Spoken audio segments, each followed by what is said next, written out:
Ama kwa hakika mtazamaji wangu wa GBS TV, karibu tena katika mpango mzima wa GBS TV Jumatatu. Mimi naitwa Ivan Kibe nikiwa na wengi wa matumaini ya kwamba tangu tuachane Jumatatu iliyopita yubu heri wa afya na rejea tena nikiwa nimejibeba nizungumzie swala nzima kuhusu afya ya uzazi. Kumbuka kwamba huu ni ukurasa wa pili wa mazungumzo haya. Tulianza majuma matatu yaliyopita, lakini tunakuja kutamatisha mazungumzo haya ukurasa wa kwanza wa GBS TV Jumatatu kuhusu swala hili la afya ya uzazi. Niseme kwamba kama taifa bado tunajikokota kuhakikisha kwamba tumeweza kuboresha huduma za afya ya uzazi mashinani pale katika hospitali zetu za mitaa na even at national level pale level 5 hospitals.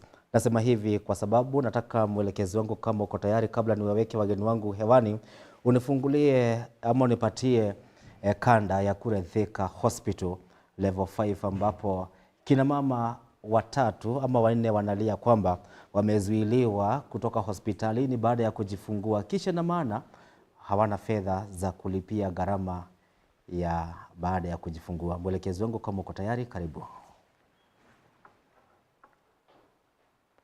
Tulikuwa tumelipia SHA 24 hours, tukaambiwa 24 hours zimeisha, so SHA haiwezi katusaidia. Watoto hawaoni jua, tunalalia vitanda siko na kunguni jamani. Chakula tunapewa saa 10. Chakula jamaa iko na hadi mawe. Kwanza mimi niko na mtoto, niko hapa nimekaa miezi 3 na sina mbele wala nyuma, nyumba yangu imefungwa. Nimeambiwa nimekaa huku, watoto wanalia jumbani, nitafanya nini? Watoto wangu watakuwa chokora. Hai, habari wa Kenya ama wakubwa wetu, tuko na wakubwa tulichagua. Sisi tuko hapa Thika level 5. Tumefungiwa hapa na bill. Na kufungiwa hapa na bill si ati tumeshindwa kulipa. Tulikuwa tumelipia SHA 24 hours, tukaambiwa 24 hours zimeisha, so SHA haiwezi katusaidia. So kama wamama tunaumwa na tunahisi uchungu kwa sababu kuna wale tuko na watoto home. Watoto kuna wale hawana mababa, mtu analea watoto single mother. So wale watoto wanateseka. Unaona hakuna mtu anaweza kukulelea mtoto jinsi unalea wewe mtoto wewe mwenyewe. And then kuna wale wako hapa miezi 2, kuna wako hapa miezi 3, kuna wako mwezi hadi wiki. Ni so painful kwetu. Tungeomba usaidizi wenyu, mtusaidie tu please, ili tutoke hapa tuende tushughulikie watoto wetu. Watoto wetu wanateseka. Kuna wale hata bado hawajarudi shule, na kutorudi shule si wamekosa kurudi shule juu ati unajua mwanamke akiwa nyumbani hata struggle aende mjengo afulie mtu alipia watoto wake school fees kidogo kidogo, lakini ukiwa hapa ndani watoto wako wanashindwa kusoma. Na kama mtoto msichana ukimwacha hivyo bila mtu akose kusoma, unaona mtoto ataharibika. Juu kama hapa mimi niko na mtoto wa miaka 11 na ni msichana. Hebu niulize, huyo mtoto mali yako hapo ako safe? Kitu kingine ni uchungu juu wakati watoto wako wanaishi kaa chokora. Serikali nyinyi tu ndio same mtakuja kutufunga tupeleki watoto shule na mmetuweka hapa. Iko wapi haki ya wanawake? Ama kuzaa ni makosa, kubeba mimba ni makosa? Mngetuelezea ili tujue kama ni makosa. Kama ni makosa mtu ajue hakuna haja ya kuzaa. Wale wako hao wakae hivyo. Mtusaidie. In the last general election, I endeavored to pass this message. Unfortunately, it fell on deaf ears and was lost in the noise of insults, character assassinations, myths and stories of dynasties and hustlers, and so on. Yeah. Today, many of the gains we had in the past have been eroded. Linda Mama and others. Asante sana mtazamaji wangu pamoja na mwelekezi wangu kutoka chumba cha pili. Ningetaka nibaye swali moja kutoka kwa mama mmoja ambaye amezungumza pale. Ameuliza swali, akauliza Wakenya, akauliza serikali na pia akauliza ambao wanafaa kutekeleza sekta ya afya pale mashinani na kwa mwananchi. Ameuliza wamama watateseka hadi lini? Na hilo ndilo swali ambalo nitafungua nalo Mazungumzo yetu siku ya leo ndani ya studio niko naye Margaret Nyambura kutoka shirika la Kelly. Habari yako Nyambura? Sina neno Kibe, habari yako? Niko salama nashukuru. Kwa nini unakaa mnyonge ama sijakunywa chai ama umehuzunishwa na kina mama? Ni kweli hiyo kanda ambayo umetuchezea inahuzunisha. Lakini pia bado sijakunywa chai, labda nikikunywa chai umetupatia alafu nitachangamka. Okay. Karibu. Hata ningetaka maybe sasa waambie mwelekezi unakunywa chai, maziwa, chocolate, cocoa ndio kitoka hapa hivi andaye. Black tea tafadhali. Okay, black tea. Asante. Niseme asante sana Nyambura sababu ya kutenga muda wako. Najua si rahisi asubuhi kukupata. So niseme asante sababu ya kutenga muda wako kutupambia asubuhi ya leo. Na nikirejea tena maybe utakuwa wa kwanza kujibu hilo swali limeulizwa na kina mama. Si mimi nimeuliza, wamama wameuliza. Kina mama katika taifa letu tutateseka hadi lini? Karibu my good sister. Good morning. Good morning. Niseme asante pia kwa kubali mwaliko wako. Say hi to Kenyans who are watching us from different part of Kenya and pia jitambulishe. Good morning Kenyans. Kwa majina naitwa Nyivan Kirote. I am a public health specialist and I am an SRHR advocate, that is sexual and reproductive health right advocate. And the scenes that we have seen in hospitals is heartbreaking kwa sababu the constitution says every Kenyan has a right to the highest attainable health care. That includes sexual and reproductive health, and maternal health is the basis of that. And it's not looking good. Okay, tukirejea kwako nilikuwa naangalia ripoti inaonyesha kwamba kila mwaka tunapoteza between 800 to 1 million women ambao wanaenda kujifungua either njia moja, either wanajaribu kufanya ile tunasema kuavya mimba. La pili sababu ya wanajipata kwa doctors wakati wanatafuta hizi services sexual reproductive health right, na haswa wale ambao wako katika umri wa 18 to maybe 35 years. Wengi ndio wanapoteza maisha wakitafuta huduma hizi. Karibu ndugu yangu Felix kutoka kule wadi ya Rirota, that is the South constituency. Umesikia kina mama wameuliza and somebody said aliyaona, ningetaka ni kwanza na haya ya kwamba ingekuwa kina waume pia wangekuwa kwa njia moja ama nyingine wanabeba mimba, hizi changamoto nyingi ambazo zinasumbua kina mama zingekuwa zimetatuliwa katika bunge. Karibu. Yes. Asanteni sana. Kwa majina wananijua Felix Wanjika Nyadua. Jina mtaa wanatumianga kaka. Yeah, I'm one of the aspirant in the Great South. Kitu tunasema kama wa Kenya, afya kwanza. Ndio maana tupo hapa tupiganie wamama, tuone the generation inakuja. Tuweke polisi ile inaweza tusaidia. We are the next fathers. So umejua wamama wakijitetea pale unapata they are forgetting that we men also we go through that pain because we are the breadwinners. Ukiangalia percentage ya Kenyans wamama ile percentage wako self independence ni wachache, so watu wana suffer sana ni sisi wanaume. Tukienda pale bills unapata frustration tunapitianga pale because this hospital they are overcrowded, so unapata unateseka time unaenda kupata service. Pia the distance, so there are so many things we need to talk about. Tukiimplement mambo itakuwa sawa. So ukiangalia time ya Uhuru na sai there's a big difference. That's the reason we are here, we debate, we see the way forward, how we can bring the solution. Yes. Okay, thank you. Karibu Nyambura, nilikuwa nimekuambia tukirejea tena. Swali limeulizwa na kina mama na wakauliza na uchungu sana. Kina mama katika taifa letu wakienda kujifungua ama wakati watafuta these services watateseka hadi lini? Karibu. Asante Kibe. So inahuzunisha sana kuona kanda kama hiyo ya wanawake zaidi ya 10 ambao they have not been allowed to leave the hospital. Thika Level 5 hospital is a hospital under Kiambu County, so this is a county health facility, and a service as basic as delivery has been subsidized by government. So Previously, we had Linda Mama, just as the clip has told us. Unfortunately, Linda Mama was not housed in a policy or a law. It was an executive decision. It was a decision by the Office of the President. It was not reduced into writing so that, you know, it can be institutionalized in a policy or a law.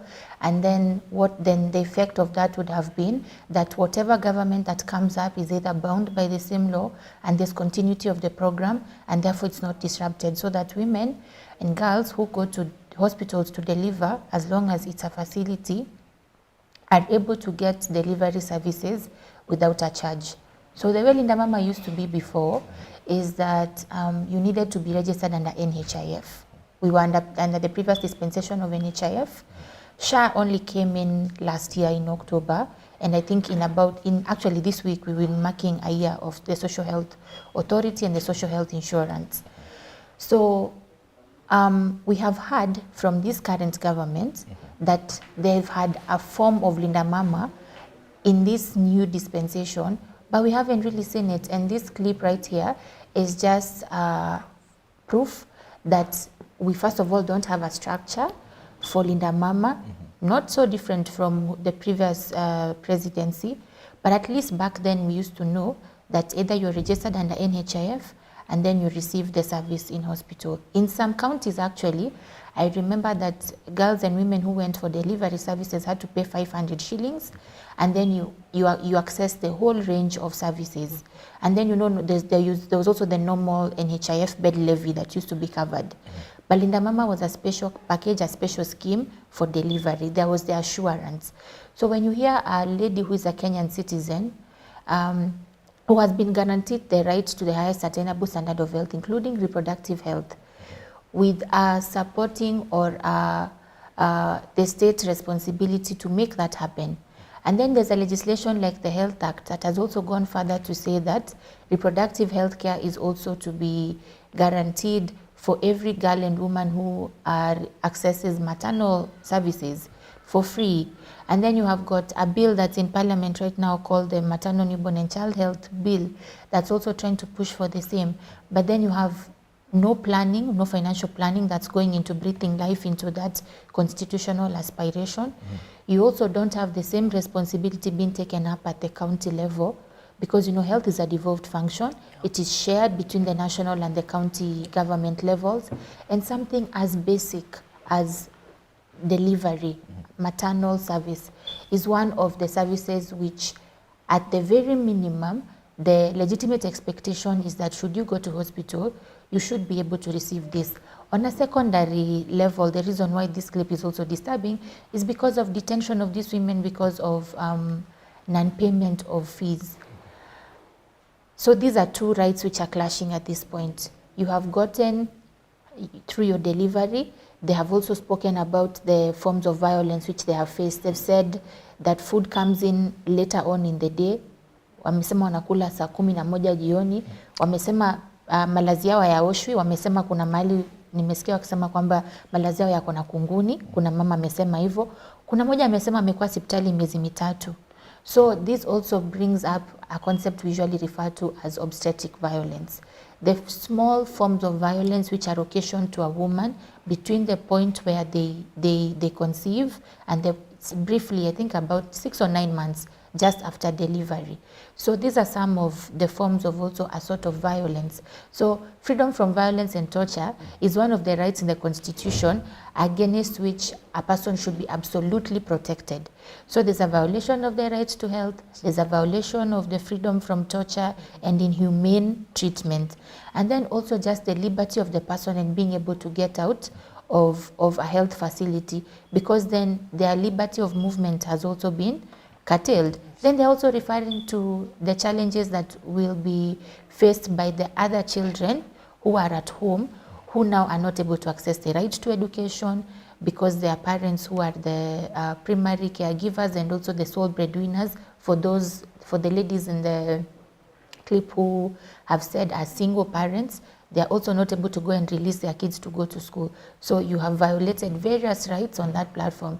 And it's really sad because county government of Kiambu is probably listening, and I don't know, when this clip was reported, I think I saw it about a week or two ago. I hope there has been resolution of this, even as we are looking toward more systemic changes that see to it that we don't have a repeat of this. Thank you. Okay, thank you.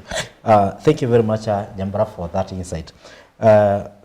Nilikuwa nimekuambia nikirejea tena, nilikuwa naangalia ripoti inaonyesha kwamba currently annually unakuta kwamba over 800,000 pregnancies has been induced. What does this tell you?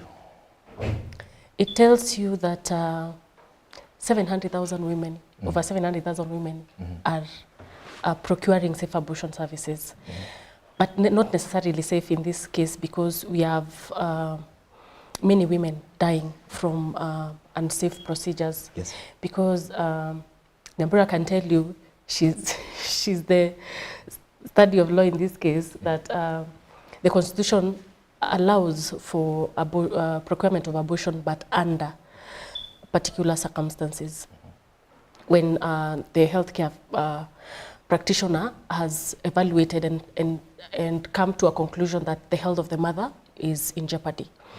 But it becomes tricky for women to access these services openly, because there's a penal code under that. I think the 150, 159 and 160 there, that criminalizes trying to access abortion services. And now the women are left at limbo, because at the end of the day, when a woman does not want to keep a pregnancy, she will not. By whatever means that she will use, she will get rid of that pregnancy. And we have come to a place where we put on our moral, curtains, and we start looking at these women in another angle. But here we are looking at figures, we are looking at facts, and we are looking at the data. It is telling us that women are procuring abortion services, and we are losing girls. The other day we had a case of the girl that died while she went to a quack. And when we have acknowledged the fact that they are seeking these services, would you rather not make them then an essential service? Wouldn't you rather that they access these services in a safe manner? Because World Health Organization has put safe abortion services as part of the essential healthcare. And they have determined that when safe abortion is carried out in the correct manner, women go on to have other children and to live their life. If you put this now in, there's someone that quotes now the Bible, and quotes Jeremiah to you and tells you, oh, before you were born I knew you and all that. And if I told you I'm an atheist, will that still work? What else do you have? So we cannot put this as a moral conversation. It's more of a human right. It is figure, it is data, it is there. So we have to provide these services for women. They're essential to them. And we would rather provide these services in a safe manner, and not only safe, they have to be affordable. Because if you look at procuring these services now, it will cost you around, 15,000. And now that's a 16-year-old you're asking to take 15,000 shillings. Probably they will not be able to afford it, yeah? So we want it to be discreet, we want it to be affordable, and we want it to be compassionate care, yeah? Because at the end of the day, it's not a light decision a woman makes to procure abortion. They are choosing themselves, and they are choosing not to bring a child into a world they do not want them, yeah? So we would rather make these services safe and essential for them. Thank you. Allow maybe turudia kwa ile clip tumetazama pale. Wamesema kwamba kuna wale ambao wamezuiliwa kwa zaidi ya miezi mitatu, wengine wamekaa pale chakula wapate vizuri. Despite the challenge, kuna haki ya mtu kuzuiliwa hospitali simply because ameshindwa kulipa gharama ya matibabu. Well, that is more of what she's saying. There's a push and pull kind of, because the hospital says I have provided care for them as I should have. Okay, though in this case it wasn't the best care, because there is violence and coercion and there is no respect for health care, yeah? But they say I have provided these services, and the payment for these services is this amount, yeah? So I want money. The hospital will tell you I want money so that I can release you, because there is the whole discharge thing, right? But if now there is no money, what do we do? Do we tell this woman to continue accumulating a bill over a year? Or then should we have these things like the health fund that is currently in being able to tackle these things? Because this is a transition issue. Because when they were transitioning from the NHIF to the Social Health Insurance Fund, you have to put into consideration during transition there is going to be a bit of commotion. It was not a smooth transition, and many women were left out there.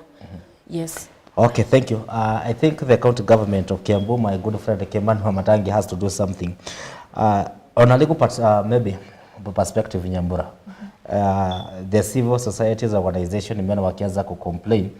Maybe these, especially kuna mwingine alisema ya kwamba hawa wamama wangezungumza hapo awali, sisi wananchi tungeenda tuwatoe. Na ndio nikauliza, kuna sheria ambayo inaratibu ya kwamba nikishindwa kulipa gharama ya matibabu naweza zuiliwa. Maybe in 1 minute. Thank you for that, Kibe. Yeah. So I just saw this a week or 2 ago. It was also sent to me in the same format as it has been played on air right now. 3 months. 3 months takes us back to, so if we are in September, 3 months takes us back to June, July. June, July. So does it make more sense? Let's even speak, before we get into legal terms, rationality. Does it make more sense to detain a lady and accumulate the cost of giving her a bed, service to a bed, and not freeing up that bed on a limited facility that has got limited bed capacity for the next person who needs it? The caregivers, the daily maintenance, that's food, that's also water, that's also all the other costs. So the electricity covers, drugs that also need to be taken by both mother and child.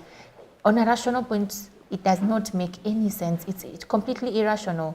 Legally, nobody should be detained because of fees. So first of all, you know, people usually say that once it's time to deliver, it's time to deliver. It's an emergency. When the baby comes, the baby has come. So according to the Constitution, Article 43, everybody has got a right to access emergency health care. At the point where delivery has got to take place, it's an emergency service. So at that point, you cannot turn away a woman who comes into a facility, whether private or public. Now let's speak about public because it is the state that is mandated to give these services for free, right? Or supposed to put in place structures where somebody can access this service without undue requirements for finances or you know, a deposit or what we'd expect in a private facility. County governments need to put in place covers either at the county level. I think we've seen Murang'a County do this. I think Murang'a County is even giving an incentive of, I think, 1,000 bob per household for ladies who also access maternity services in the hospital. So if we've seen some counties manage their burden or their responsibility, it means it is possible across board. Secondly, even for a private facility, we have got court decisions which have been made. At the point where emergency healthcare is required and a person has got to access emergency healthcare, you don't turn them away. The point at which you start having in place profitable or, you know, the margin requirements is, are they out of critical concern? Are they now stabilized? Is it possible for them to get transferred to another facility, either a public one or a private one that is more affordable to them? Is it possible for them to either move or to be referred to stabilize further or to recuperate in a different facility? At that point, then you can have a discussion between the two people. But we've had court decisions that have said that nobody should be detained because of lack of payment of medical fees, and least especially, as I've kept saying, not for a person who is accessing delivery services. Okay, thank you. Karibu, Felix, on the same. Health is fully devolved. Yes, yes. But kabla tukuja kwa health is devolved, we go to Kenya Kwanza Administration Manifesto ambao walisema ya kwamba afya kwa kila Mkenya itakuwa ni kawaida. Itakuwa ni kawaida tu. Ingia hospitali, tibiwa, just like the way you are going to buy a kit from shop. I don't know what's happened. Wa kwamba walituambia afya kwa mwananchi itakuwa kipaumbele. Saizi tunamekuwa kibao juma. Karibu. Is our concern as a Kenyans, because we see even the Kenya government, they didn't take it serious. Yes. You know, the health should be given first priority. It's the same way we see wameweka wafanyakazi wa serikali wote, pesa yao inakatwa ile ya nyumba direct. We should implement a certain policy which cover the all women in Kenya. Like time ya vile nilimention ya Uhuru, ile linda mama, as long you are above 18, unajua ukienda pale hospitali kila kitu itakuwa free. So we should look another way, we can bring a certain policy, ikuwe in a system. As long ume reach a certain age, ukienda kudeliver, ikuwe complicated or not complicated, there's a universal health coverage for all Kenyan citizens. That will be the first start. Then we go out there, we mobilize and campaign and educate our citizen. Wajua wakienda pale hospitali, usikubali somebody mistreat you or somebody anaharibu rights zako kama Mkenya. Ujue hii na hii unafaa ulipiwe, na hii unafaa ubebe ukienda pale hospitali. So we should educate our people. And all is about universal health coverage. Hiyo ndio kitu ya maana tunafaa tupigane kama Wakenya. Juu unapata Kenya government have money, but they give other things first priority. And health care wanainegligent hapa. Na is the first thing we should give first priority. Juu hata ukiona unapewa modern housing na afya yako iko hali mbaya, utaenjoy hiyo nyumba. Ingine unapewa nyumba bure, yes, hata kama unalipa kidogo, lakini ukienda pale hospitali uwezi saidia bibi yako kudeliver. Hiyo ni shida. So unapata, yes, some we have like big our health care we have kama Mama Lucy na hii nyingine. Ukienda, yes, there's a skill workers there, but it is overcrowded. You cannot be helped immediately. Then something also we lack in our country is called emergency supports. Unapata hizi disaster, pesa za disaster, unangoja mtu akisafariki ndio unapewa pesa. Na hizi ndio time tunataka, hizi time emergency. Mtu anataka kudeliver, kuna ambulance, njia ni mbaya. Tujaribu hizi facility infrastructures tuweke karibu, every ward zikuwe kama 2. Asante. Yes. Alafu nieta swala la discrimination katika swala hili la afya. And somebody argued ya kwamba when the government inapush kile kitu, serikali inapush something kwa Ministry of Health, lazima kuwe na pesa, lazima kuwe na project pale. There must be a generating money, maybe that will go to somebody's, maybe somebody win tender. Kwa mfano ukiangalia mfumo wa SHA,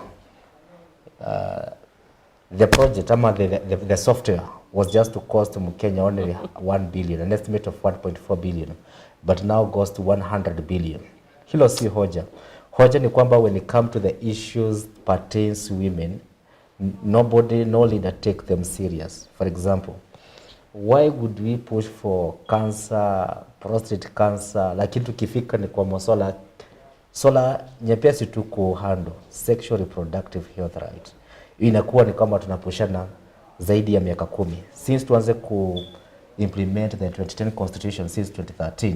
Ukiangalia the gains that we have made to other sectors, maybe like infrastructure, ujenzi wa barabara, as compared to services kwa kina mama, ukilinganishwa mama bado wako nyuma. What is happening? Ukizungumzia hilo, nilikuwa naangalia pia ripoti hapa, sababu umezungumzia kuhusu swala la emergency. Ripoti inaonyesha kwamba kutoka kwa Wizara ya Afya, kulingana kina mama ambao wanapoteza maisha yao wakati wanahitaji ile emergency care, 40% wao wanapoteza maisha yao kutokana na ukosefu wa damu, maybe kuvunja zaidi. Something that can managed even at a level 3 hospital. Why should we lose mama sababu hakuna damu hospitalini?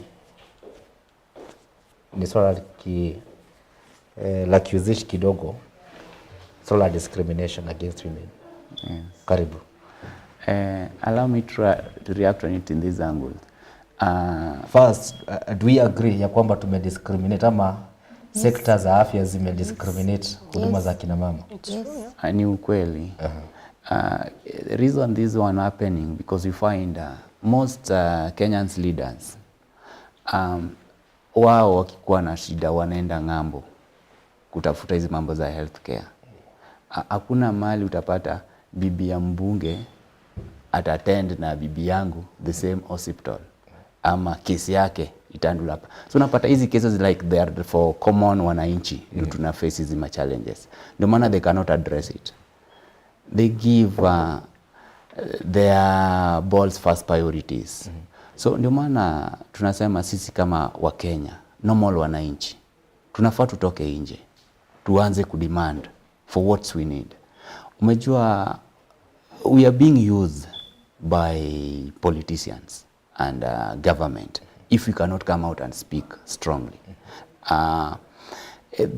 Hii ni jambo tunafaa tufe first priority because ni watu wanaonanga kutoka kitambo hizo history.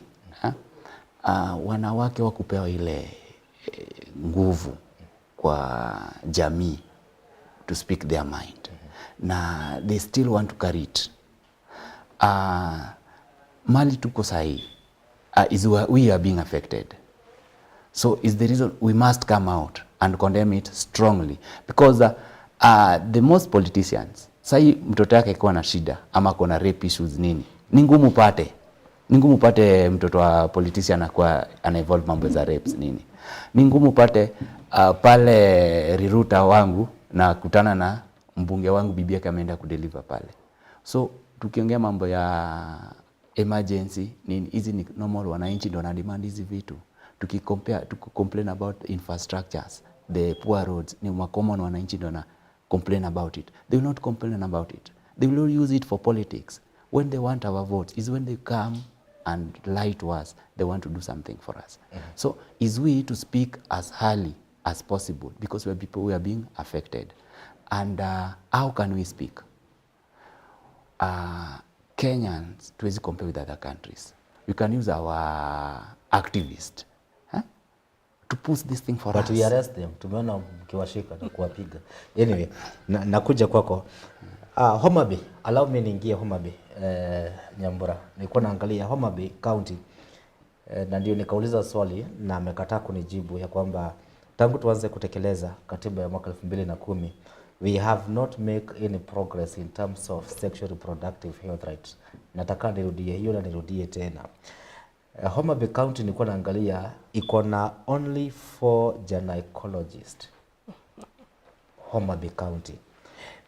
The thing that stumbled my mind is that Homa Bay is being led by a woman, Gladys Wanga. Health is devolved, Nyambura. Ukiguzia masuala haya mawili, kwanza tujiulize. Unaamini ya kwamba counties zilikuwa ready kupokezwa health? Asante kwa hilo swali Kibe. Do you know the number of times I have had this discussion both with my colleagues and even just with community members? Devolution of health is an absolutely good idea when it has been delivered the way it was meant to be.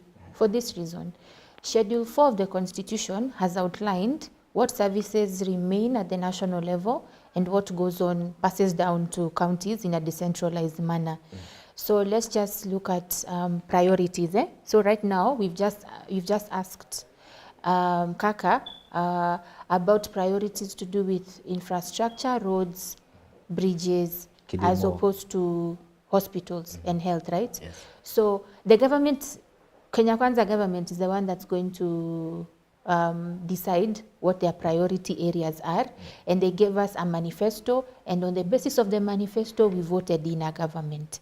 And I remember even just having this conversation with people around me after the government came into office. We don't remember health being a high-ranking item in their manifesto.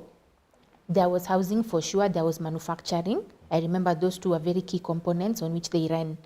But after about a year in office, President Ruto passes 4 new laws that are supposed to revolutionize the way health is administered in Kenya, right? And every time you pass a law that revolutionizes a service delivery unit that is devolved, it affects both the national and the county government level, right? Because then there has to be a corresponding responsibility at the county level. Now let's go back to pre-2010, before the constitution and before the evolution of healthcare. Some areas like Northeastern, because we had a provincial system before the 47 counties, some areas like Northeastern had now what we now have as the Wajir County. I have seen reports online on how many more facilities have been constructed in Wajir County. I have also seen, I come from Mombasa County, and I saw under the administration of Joho when he was governor, there were some individual arrangements which were made with foreign governments that saw not only medical equipment brought into the Coast General Teaching and Referral Hospital, but I also saw partnerships that saw the technical part of it, like hospitals, doctors coming in for some certain services. We've also just made reference to Murang'a County that's also doing a really good job as far as delivery, at the very basis, the delivery function, you know, maternal delivery function, not just because of the social cover, the 1,000 bob. I mean, somebody could argue, what would that do for a household which has just received a child? But this household has also been enabled or facilitated to have a delivery free of charge. Now, different governments are taking up the responsibility differently. I mean, if it's not possible for a county to raise finances or resources to support the health function, there are so many other mechanisms which are available beyond even the equalization fund, beyond even the, you know, the funds that are usually sent from national government to counties, and for planning to be possible. And that's also the reason why equalization, and I think at some point when the constitution was also really new, we had a back and forth about county revenue allocation. And we were asking, is it going to be the politics of one man, one shilling, or is it going to be a coverage area, or is it what exactly is the style we are going to use for equalization, right? Because some counties have got more capacity than others, and some counties need more help than other counties, right? So as long as we are referring to Homa Bay County, and Homa Bay County is quite interesting to discuss today because one, we have got a lady governor at the helm of the county. Homa Bay County has also received a lot of airtime recently. We had, I think, we had the devolution conference take place there. You can imagine the efforts and just the industry that was supported in the area just with the devolution conference, the kind of airtime that the county is also given. Non-profit organizations also have such a huge presence in Homa Bay County. I know you've quoted 4 gynecologists who probably also double up as obstetricians at the county. I'm going by what you've said and assuming we have fact-checked that number. Maybe it's a question also for the county and the priorities and the decisions that they're making. Have they decided to only take on that number of obstetricians and gynecologists on a permanent and pensionable basis because they know that the gap is going to be filled by the non-profit sector? Is it because most of the programs we had and now unfortunately were discontinued by the exit of, you know, foreign funding, yeah? The community health workers, because, you know, for the delivery service, you can have a midwife, you can have a nurse, you can have a clinical officer, you can have a doctor. It just depends on, is it a normal delivery? Has there been a complication? You know, then you keep going up according to referral and the difficulty and the situations which the lady finds herself in, right? So Homa Bay County has also been receiving a lot of support from non-profit sector. Maybe we are going to see a difference in priorities. Maybe we also are not accounting for a workforce that has not been permanent and pensionable, maybe on contract basis. And this is not to say that it is not a good idea to have a woman at the helm of a county, because every county understands their own individual needs, and they also understand the trends, right? Because in as much as we are trying to push for women to go to hospital for deliveries because of all the complications which could arise, and also because of, you know, services like that enable us to have prevention of mother-to-child transmission of HIV, for instance, or even just avoidance of the circumstance that could lead to postpartum hemorrhage, what you've referred to as a woman shedding blood, losing so much blood, and that is one of the top 5 leading causes for us losing women, maternal mortality and morbidity in Kenya, postpartum hemorrhage. Once you're in a health facility, then it is possible for all those factors to be controlled, and should an emergency come up, then it can be responded to. But what if there's traditional birth attendants who we are not referring to, who have not been accounted for? Because that is also a healthcare provider who has got capacity to facilitate the birth process, but to a certain extent. But the truth is, even after we had a national survey in, I think, 2023 December, that shows that so many counties in Kenya have not yet met the patient-to-doctor ratio, not just for maternal services, but also for others. And we are not saying maternity and women's rights are more important than, let's say, cancer, because there are also so many cancers which are associated with reproductive health, right? We've got cervical cancers, we have got breast cancers, right? So all these are to be progressively realized. We are just saying that all of them need to be pushed forward, and none should be left behind. And that's the reason why we are saying that there has been discrimination, because then if we are going to be having different priorities as a state as far as infrastructure is concerned, yet we are losing lives, our priorities really aligned. Okay, thank you.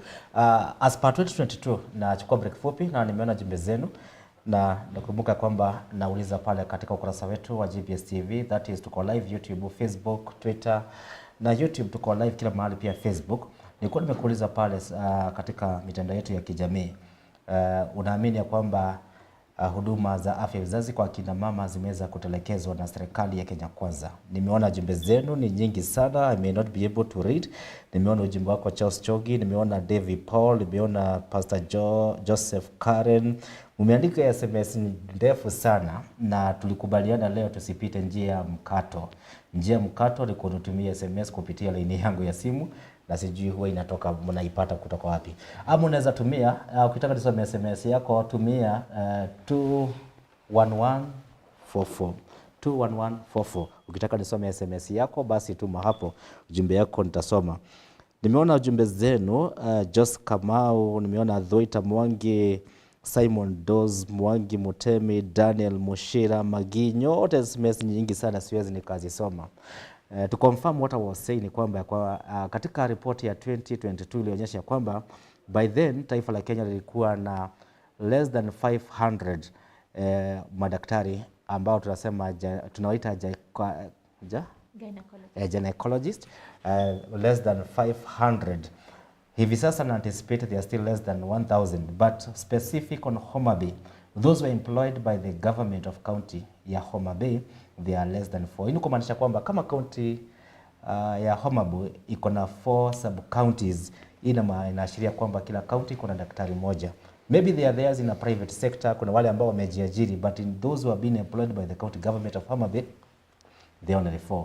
Mwelekezi wangu anasema nichukue break fupi na rejea na mengi zaidi. Hii ni GBS TV Jumatatu, tutume jumbe zetu kwa 21144. Mwenyezi Mungu akinijalia ataweza kusoma jumbe zenu. My name is Tracy Otonde. I'm Miss County Nairobi, and I'm also Miss Embakasi East. Modeling is an art by virtue of the model and by virtue of the designers. That if we look at modeling in terms of pageantry, you are showcasing yourself. You yourself is a work of art. You're a work of art, and you're showcasing everything that's in you and within you. And by virtue of the designer is because you keep showcasing the attires that they're made for you, and you have to look the part for you to be able to showcase what the designer was picturing. So yeah, modeling is an art.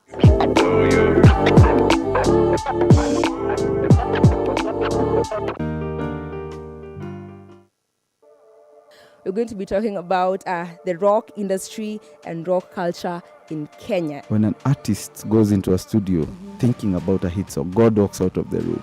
So msanii achaguangi hit, hakuna msanii. Msanii achaguangi hit. Like even most of the hit songs, some of the songs zinakuanga zile msanii hata apendi kwa hiyo. Well, that's true. This pressure that is coming in, you need to feed your audience what they want to be fed with, right? what is trending. You need to go as per what is trending. So if you ask a majority of people out here, yes, rock music is there, it is being played, but it's not recognized sana. Some years back reggae music used to have a stereotype too. Reggae ilikuwa ya watu wa bangi, ya watu sijui Watu wa dreadi. Kama mtu alikufa, assuming someone died who died in the 90s, someone died in 1995, akifufuka saa hii aone wale watu wanasikia reggae, he'd be very shocked. My goal is to demystify rock in Africa kwa sababu music is music. Guitar, the rock, all music came from Africa. Muziki haina kabila. How do I put muziki haina kabila? In fact, they'd be shocked. The rock music we know as of now came from black people. Wakamba ndio marockstar Kenya. Hi Kambas. You know the way they play the guitar is just an expression. Yeah, there's Kikuyu, gospel, hard rock.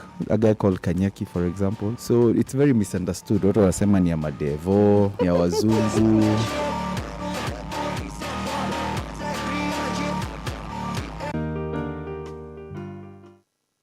Hello kids! Today we are going to learn the story about Jesus feeding 5,000 people. Do you know of any other miracle that Jesus Christ did? Do you know which work Jesus Christ used to do? My God is so big, so strong and so mighty, there's nothing my God cannot do. 5 tiny barley loaves, 2 small fish in a little boy's lunchbox. Although it wasn't much, he gave it to Jesus. Everywhere, GBS.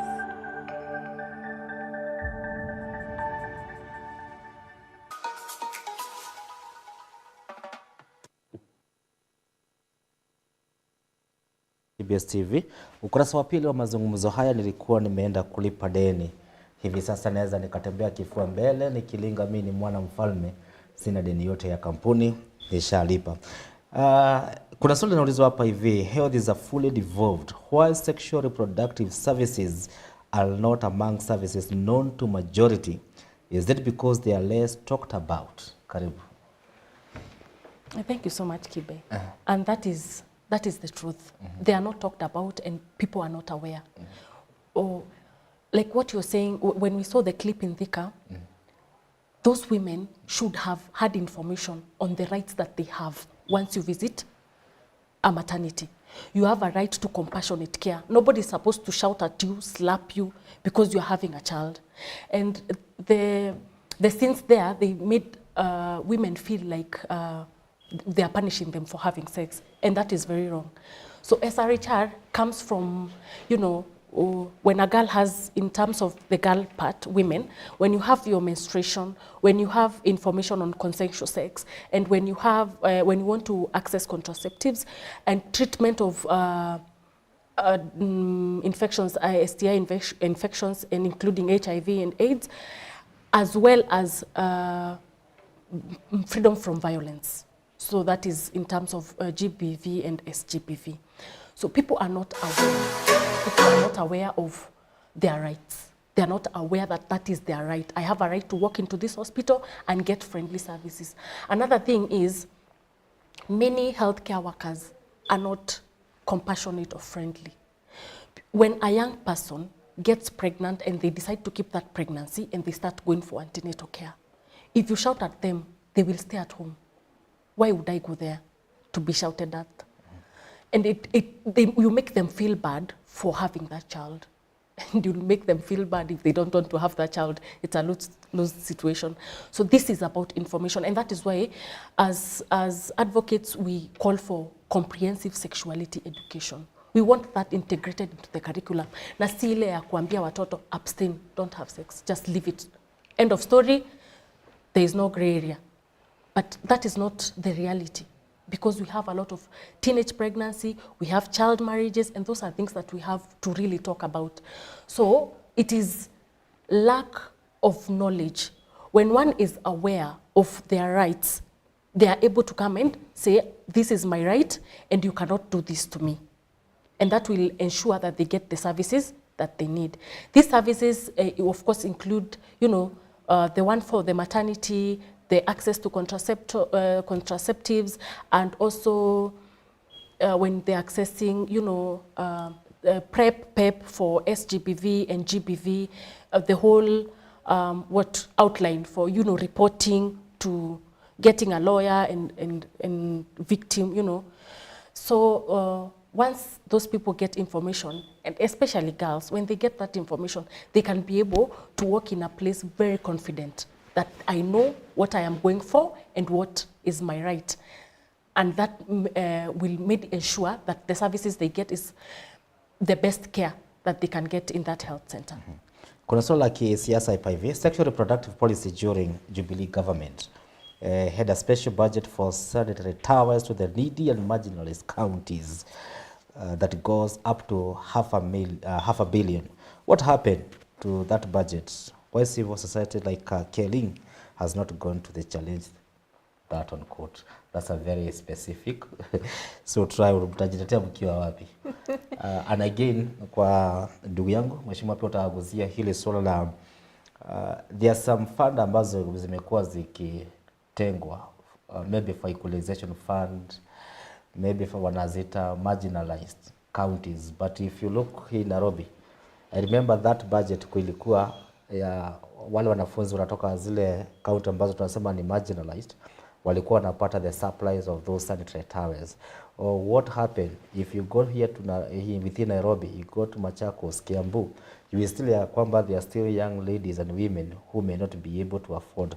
Why can't we do something on legislation, say ama hii pesa tuiweke kwa katiba, instead of saying wacha tupatie wale ambao ni marginalized, and by the end of the day who is not marginalized? If somebody at Kabiria, maybe at Mukuru kwa Jenga cannot afford that. So tuanze na Nyambura, maybe tujaribu kutumia 2 minutes pia. Karibu. Sawa. Sasa 2 minutes ni kidogo lakini nitajaribu. First of all, health is not fully devolved. Health is a shared function. It is partially devolved because of some roles which remained at the national government and some which passed on to county governments. Policy making and national referral health facilities at the national government. That means something like the Kenya National Reproductive Health Policy, a policy on cancer, a policy on health financing. All those are roles at the Ministry of Health, okay? Referral hospitals, all of them as we know them, Jaramogi, Kenyatta, MTRH, Spinal Cord, Coast General, and Kenyatta and KU Teaching and Referral, all of them are also at the national level. Counties have accepted everything else, primary healthcare, anything that has got to do with social determinants of health, that's garbage collection, mambo ya vaccination, and name it. So it is a shared function. 2, integration of HIV services is one other confusing issue which we are looking at right now. That's the previous question which was also asked. So we had comprehensive care centers where a person, it would be a one-stop shop for several services. Social and sexual and reproductive health, the whole range. So if you're a person living with HIV, you would go for your screening. If at all you have got a CD4 count that needs to be done, if at all you need to refill on your antiretroviral therapy, if at all you need to see the doctor, if at all you need to do any STI screening, cervical cancer screening was also done at those centers, and also SGBV centers were also just closely linked to CCC centers, and also tuberculosis as well as contraception services, right? So all of them were offered either in the same area or in centers which are sharing a center like a triage or administration. So now with the entry of social health insurance, some of those services have been integrated. It is still unclear for so many Kenyans. I was in a meeting 3 weeks ago where a representative of young people said that Kenyans are now being required to be fully paid up SHA members before they can access post-exposure prophylaxis for HIV or pre-exposure prophylaxis for HIV, which is not supposed to be the case. Secondly, according to the SHA benefits and tariffs package, we have been told that for a normal delivery, the cover is supposed to be 10,000.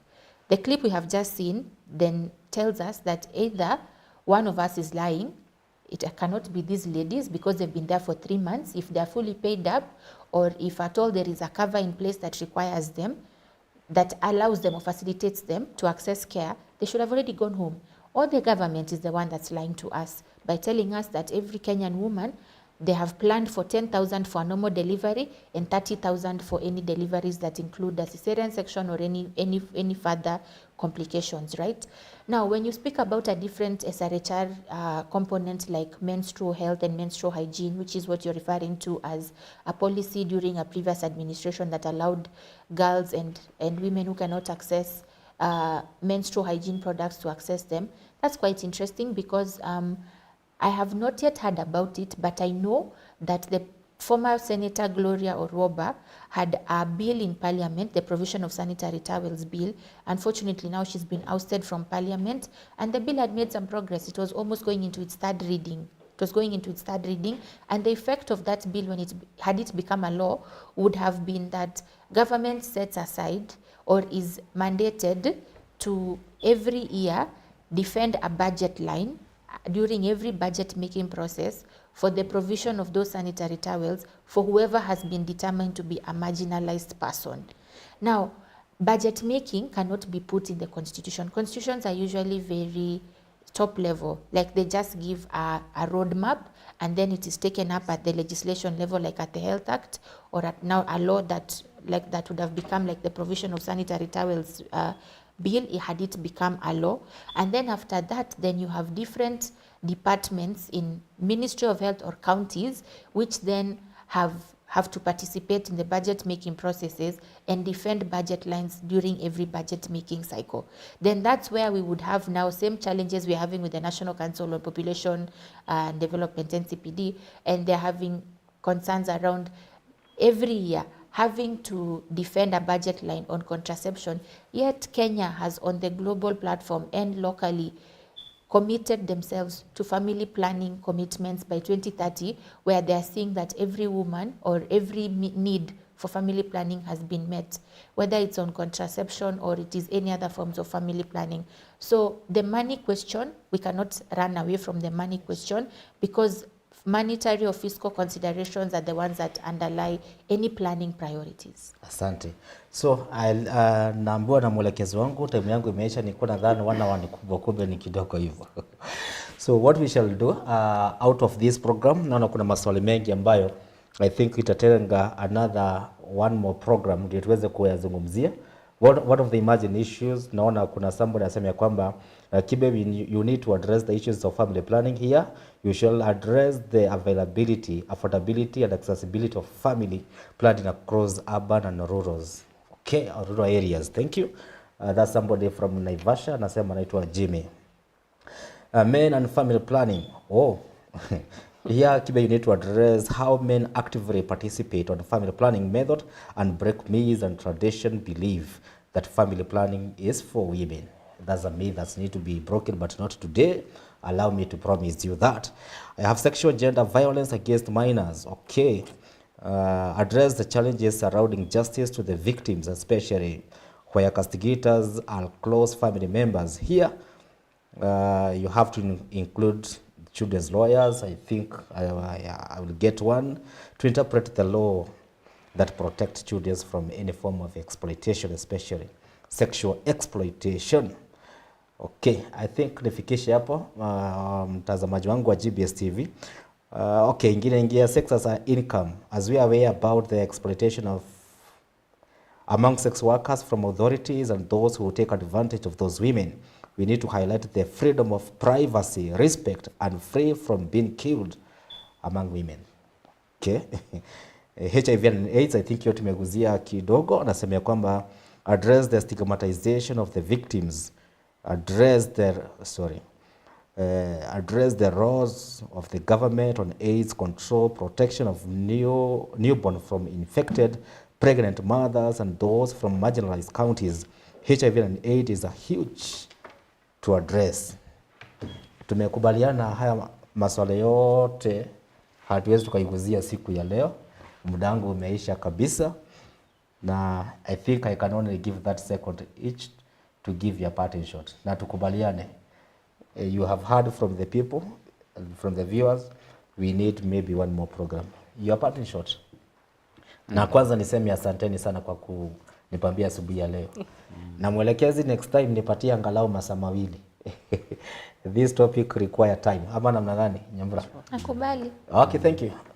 Karibu ndugu yangu, your parting shot. Before nimalize, niko nataka kuomba if kama Wakenya wanaweza sukuma hii kitu kwa bunge, tutoe mambo za health sector tupeleke national level, because unapata county level they are negligent. Unapata workers walipi kazi, unapata wakienda pale kazi wako slow sana, ndio maana tupati matibabu inafaa.